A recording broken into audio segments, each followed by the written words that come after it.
Hey guys, NanoNexus here with the third character I'm going to be playing and uploading as I level from 10 to 20, 20 to 30 and so on. It's an Orc Dragonknight, as you can see, with a focus on dealing damage rather than tanking, hence the dual wield. So I'll explain a little more in a second, but first, where are we? Well, we're in Glenumbra, the westernmost region of High Rock, and we're starting here where I left off my Orc Templar gameplay, which ended abruptly due to a beta bug, so which was in this quest, the next quest that we're going to do even. So to summarise, we assisted the Wyrd sisters saving Dellen's Mill just outside of Daggerfall from imps and flame atronarchs. Discovering that Angof the Gravesinger was behind it all, we continued to help the Wyrd sisters by setting free the elemental guardians, one of which advised us to find Wyrd Gwen at the Wyrd Tree to learn what we must do to save the area from Angof's evil. So here we are. So intro over, level 10 to 20. Let's just get started. What? Who? Damn it all! The last person who snuck up on me got a sword in the gut for their trouble. Sorry. Old habit. I was in the guard before joining the Wyrd. Damned bloodthorns have taken our Wyrd Tree. I've never seen magic like this. I don't know what you can do, but if Elena sent you, your help is welcome. Have a look around if you must, but we need to act soon. The bloodthorn cultists stole our portal stones. I swore off violence when I left the guard, but killing cultists might be the only way to recover the portal stones. We need those stones to get into our enclave without being seen. Recover the stones and activate them inside the huts so my sisters can join you. I still have my stone. Here, set it by the entrance to the Wyrd Tree and I'll step through to meet you. So, the bloodthorn cultists have taken the Wyrd Tree, and we're going to open some portals to let the Wyrd sisters in. And I'm going the wrong way. Okay, so Orc Dragonknight, you must be probably thinking, why? Dunmer Dragonknight's good. Get the fire bonus. Basically, there's various reasons why I'm choosing Dunmer Sorcerer, Khajiit Nightblade and Orc Dragonknight. Mainly because Khajiit Nightblade is a really popular one, so I had to go with that one. And that took up the Aldmeri Dominion sort of slot, in a way. And then I had to fill the Abenheart Pact and Daggerfall Covenant some way, so it's how it turned out, basically. And so apologies for those number crunching people that are going to just be horrified at my choice. But anyway, so a little bit about this build, I guess. The Orc has, as its racial sort of stuff, has faster, heavy armor skill line, which is pretty good if I want a bit of survivability rather than the crit strike sort of stuff that the medium armor gives you, but I'll talk about that in a sec. So, faster, heavy armor skill line, pretty decent. Your max health and stamina is increased. Your health regeneration in combat is also increased, and there is a reduced sprint cost and increased sprint speed, but that's at level 25, I think, of the Orc racial thing, so that's going to be quite later on. But yeah, basically they're quite good at survivability, really, if you want survivability. They're not too good for pure DPS, so although I say this is a damage dealing build, it's not. I wouldn't go for this if you want a damage dealer, basically. But it's decent for solo players. It's a really good one for solo players like me, like I'm doing right now. And not really good, as I said, for the number crunchers. They're going to want to go for Dunmer, I guess. Dunmer Dragonknight is the one that's, I mean, obvious. Fire damage is increased, so and with the Dragonknight's main thing being fire, that's obviously a bonus. So I'm going with dual wield as well, as you can see. I also have the one-handed and shield option, or the sword and board as people are calling it option. That gives you the tank abilities, which I'm not really going to use, but there's more survivability when playing solo, so I might try that out if I am dying a lot. But at the moment I'm going with dual wield. I'm surviving pretty well. It's very useful in close range combat, the dual wield, especially with the abilities that it gives you. So that's great, because that is the Dragonknight's strength, obviously, with the empowering chains, or, well, what's the what does that evolve from? Empowering chains evolves from fiery grip, I think. That one pulls them towards you, so clearly close combat is the way to go with the Dragonknight. So what else? I guess I could go through the skill trees for you. Because I'm a damage dealer, I'm focusing on Ardent Flame, which is the damage dealing, with a few AoE attacks thrown in there as well. Draconic Power is also one that I'm sort of using a little bit. It focuses on healing and secondary focus on damage dealing. And also it's got some blocking abilities in there as well. And then Earthen Heart is the third skill tree, and that's about buffing your group and protecting yourself, really. So that's the defensive skill set. So damage dealer, I'm looking at dual wield, as I said, and a healthy stamina pool is sort of where I want to go with my points, although I have sort of shared them out a little bit so far. But I might respec eventually, probably am going to eventually, but yeah, focus on Ardent Flame, stamina pool, dual wield. It's all good at the moment. So yeah, as I said before, I mentioned before, even in terms of armor. So if you don't know anything about armor or much about armor yet, light armor assists magic use, so I'm not really going to use that. It's not too useful here. Medium boosts stamina and your crits, so that's more about damage. And then heavy boosts your armor rating and health, so that's about survivability. So if later on I feel that maybe if I'm using a lot of points in stamina to really deal a lot of damage and I haven't got too many in health, maybe I need to swap over to, or be using heavy armor. I think I'm using heavy armor right now. But so yeah, that's the build. Oh. You placed my stone well. I should be protected this close to the tree.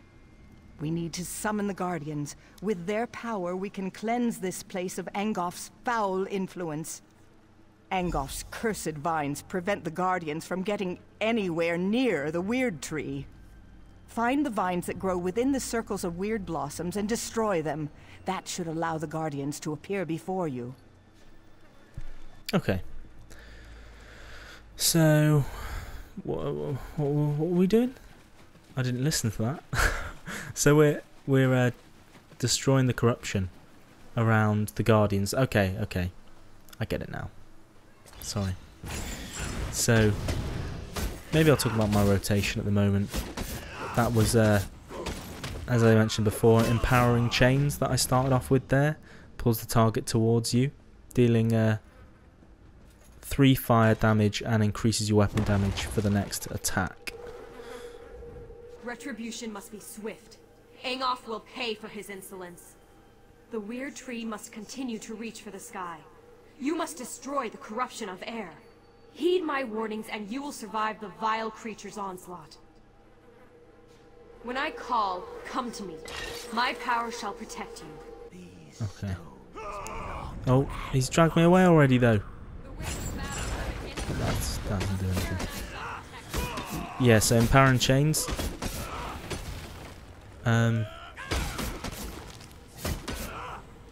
This might not be the cleanest fight to talk about it in because he keeps dragging me over.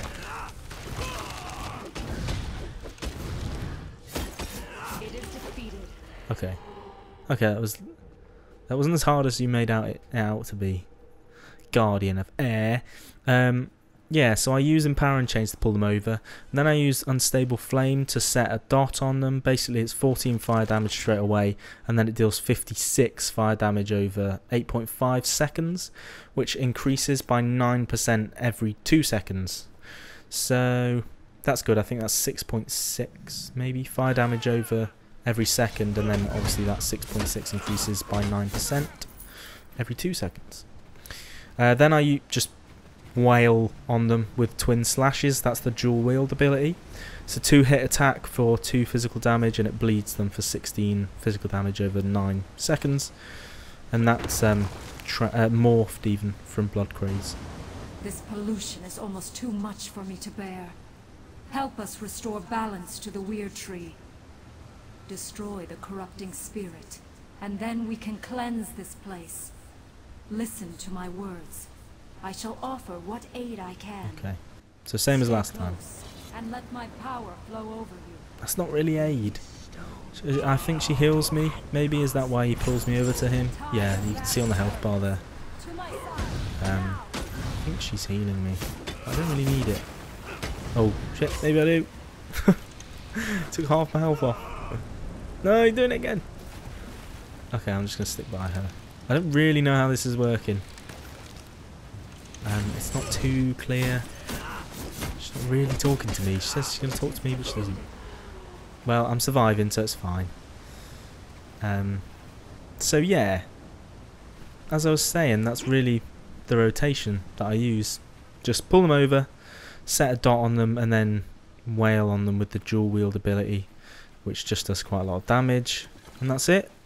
I've also got in the bar there, I've got Dark Talons, which immobilises your enemies. It immobilises nearby enemies for I think 3 seconds or 4 seconds, and does a bit of damage as well. So I'm also going to probably morph that into the Burning Talons, which puts a bit of damage on there as well.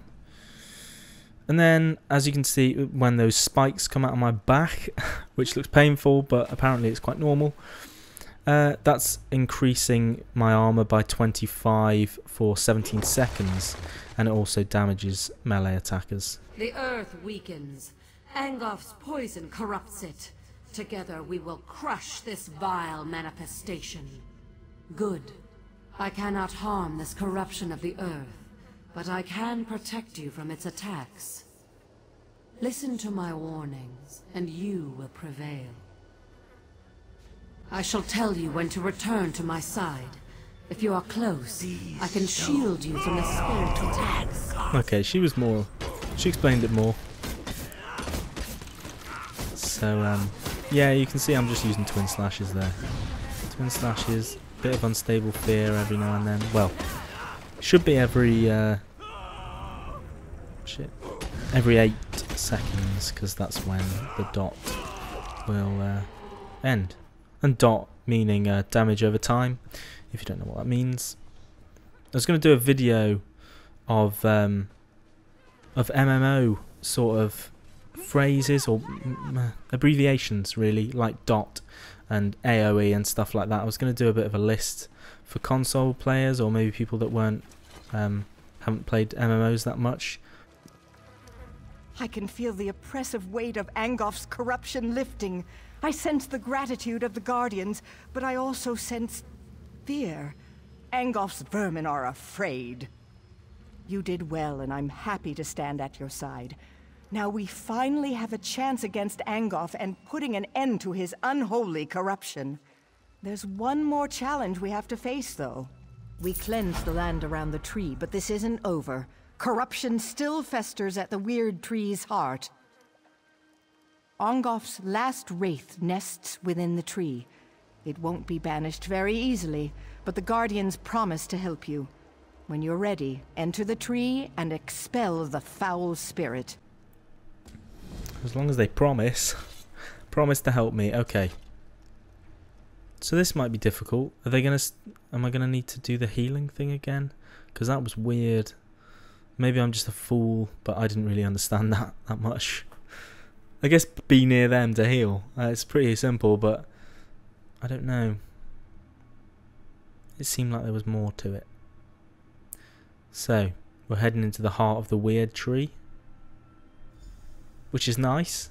Oh, it is nice. Looking pretty. Set the Wyrd Tree free. Okay, why did I use that? Doesn't work. Okay, so I'm going to put my, this is my spiked armour that I put on there. And I'm just using some, oh dear, just using my twin slashes to hopefully bring him down before I die. I've still got the healing going on. Oh, there you go. So she's healing. Okay. All right. The big glowing thing around her is my signal. Am I able to hide behind her? Oh, didn't even realise his health was so low. Cool. You may have destroyed one of my slaves, but I have so many more. Shit. Okay, so there's only a vision of Angof in here. So he's far away. Maybe we're going to fight him much later on, which would be good. That'd be exciting. Glenumbra. That looks like Daggerfall. Are we still in... I'm assuming we're still in the around the Wyrd Tree.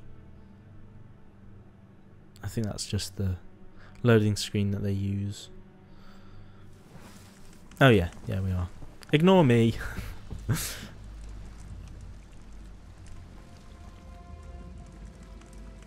It's so beautiful. Do you see? Things have already changed. The Wyrd Tree has been restored. Thank the Guardians that you did. We were losing this battle, but now things are different. And you, a stranger. It's a wonder you risked your life for us. There's no end to the surprises this world has to offer. I served in the Lion Guard before coming to the Wyrd, so I know more about the world. I think it's time my sisters stopped hiding. We could benefit from more outside contact. If there are no more attacks, the tree will be fine. A hunter, Gloria Fausta, came looking for help while you were inside the tree. I'm ashamed to say we turned her away. We couldn't divert our attention when the outcome of your battle was still unclear. Aldcroft. Weird friend. She said werewolves captured Camlorn and the Duke had fled. We weren't able to aid her, but perhaps you can. Chamberlain Wellern Aldcroft would know more. Hey. Okay, werewolves. Yeah, I'm definitely going to be a werewolf. Because if you've watched my other videos, you probably know that I like werewolves. Well, wasn't that obvious? I mentioned it like once, but I don't know. I like werewolves, basically. So, what was I going to say? Oh yeah, she mentioned she was in the Lion Guard. So that means I'm guessing she's a Breton then. She didn't look like one. But Breton, the Lion Guard is basically an elite sort of knightly order of Bretons who serve High King Emeric. And they are responsible for his personal crest being a lion. And they've been deployed over High Rock to protect the land from the Covenant, basically, in this game. So, we are heading off now to... where are we going? I had a little look on the map then, but if we just head off in this direction, we're probably going to find something. So, that's it for this episode. I think we're going to cut it here, and yeah, we'll head in this direction. And, oh yeah, there we go. There's a quest. I'll see you in the next one.